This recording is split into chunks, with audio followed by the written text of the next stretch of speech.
हां सर, मध्यरात्री ATM फोडण्यात आलेलं आहे, नेमकी घटना काय? पोलीस स्टेशन सदर बाजार हद्दीत महावीर चौक येथे SBI बँकेचं जे ATM आहे ते दिनांक 19/5/2024 ते दिनांक 20/5/2024 रात्रीच्या दरम्यान काही अज्ञात चोरट्यांनी गॅस कटरने तोडून त्याच्यातली 24,54,300 रुपये अशी रक्कम चोरून नेलेली आहे। त्या संदर्भाने पोलीस ठाणे सदर बाजार येथे शेअर नंबर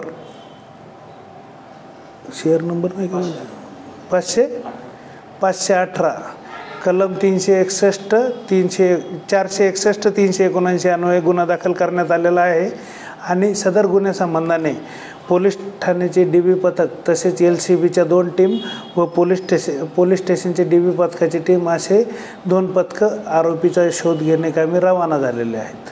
तर किती आरोपी होते? आरोपी निश्चित आकडा सांगता येणार नाही, पण 4 ते 5 असावेत।